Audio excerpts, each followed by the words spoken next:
Hello, my name is Jack Little, and I am a student at the University of Georgia. This is a collection of my experience in sports media over the years. It includes clips from me broadcasting, as well as some social media work that I've done and some articles that I've written. All right, hello and welcome to Rebel Stadium for some Friday Night Lights. We have Boyle County and Frederick Douglass tonight, a premier matchup. We're going to move on and talk about Tavy Quisenberry. You know, when I was making this graphic here on the screen, I thought, who am I going to put on here for the Boyle County Rebels? You've got Sage Dawson, Tavy Quisenberry, Avery Bodner, Tommy Ziesmer, and you could even throw Jakey Tarter into the conversation as a big time player to watch. Dalton Stone had a big pick last week at linebacker. They so many weapons for the Boyle County Rebels, but I chose Quisenberry because I think him and Stone bear the most resemblance. Yes.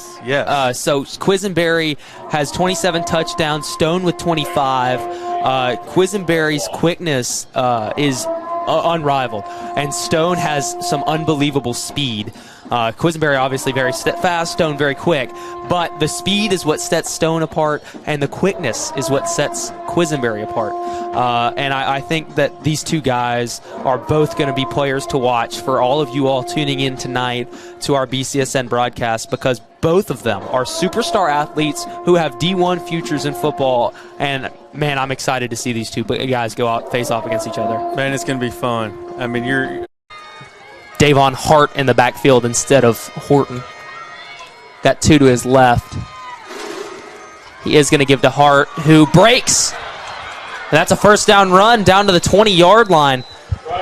Not a great start for the Rebels, but Frederick Douglass moving the ball with ease.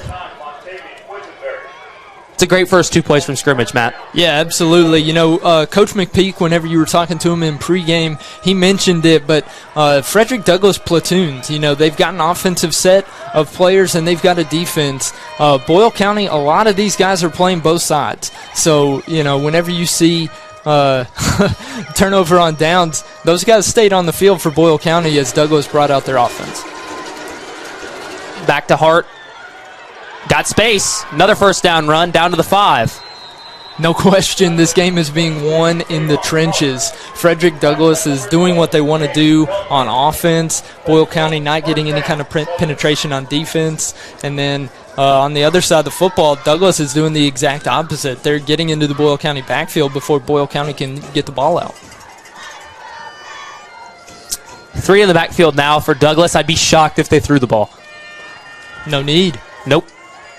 They don't. They hand it off. Hart, great penetration there by the Boyle County defense. Best we've seen all night, and that play's not going to get any yardage. Yeah, that time is zero blitz by Boyle County. There was one receiver, number 25, split out to this near side, and Boyle County just sold out on the run right there, and it worked.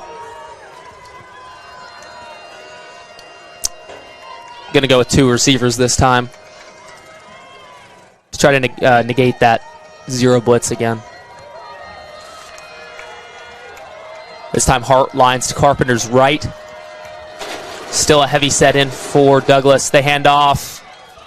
He gets down to the 2. That's going to bring up 3rd and 2 from the 2. Sophomore Gage Feltner, number 12, with the tackle.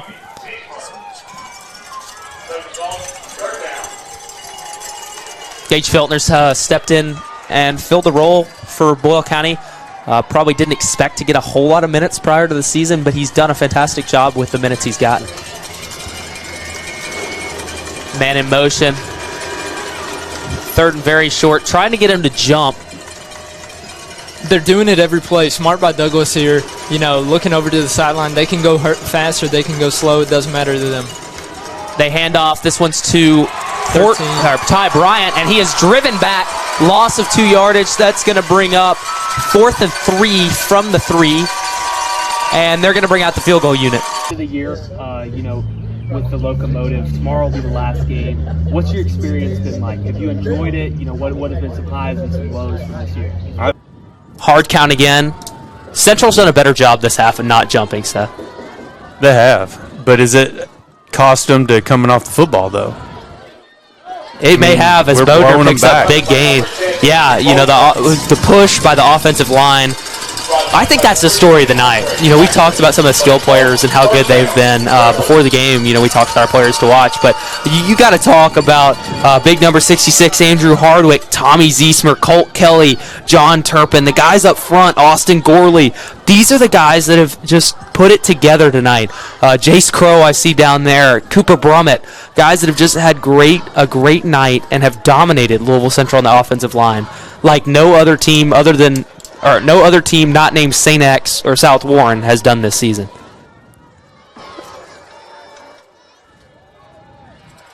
Oh, And Bodner, great vision. oh, he wanted the touchdown Great bad, job. but he gets down inside the 2. I mean, just a bunch of you had guys pulling, you had guys down blocking, and Avery just decided, you know what, I'm just going to go right over them and we'll see what happens. I mean, there was really a big Here walk. with Coach Tate Spivey after Locomotive's first win. So, Coach, give us your thoughts on the game. All right, I'm here with man of the match, Dylan Barnes, after the 3-1 victory against Pro FC. Dylan scored a great goal tonight, had a great game. What'd you think of tonight? I thought it was good in the first half. I thought we played well. 3 goals. Good on corners, good winners. Defensively, I thought we could have been a little better on corners. Personally, I lost my man a couple times, so work on that. There's a big old Austin Quisenberry and Bodner. And I think we may see all 3 of them at quarterback throughout the course of the game. So we're going to head to that interview with Haddix, and then we'll be right back here with us. All right, I'm here with Coach Haddix coming up for the big game tonight against Lexington Catholic. So, Coach, the last one didn't quite go your way. What's one thing that you want to do this week to correct some of the mistakes last time? We got to finish. That's one thing, and a lot of times you have to wait a full year to get to play somebody again if you do happen to lose. And now we're waiting 5 or 6 weeks, so we're excited about it. Our kids are excited about it, and we're looking forward to a great atmosphere tonight.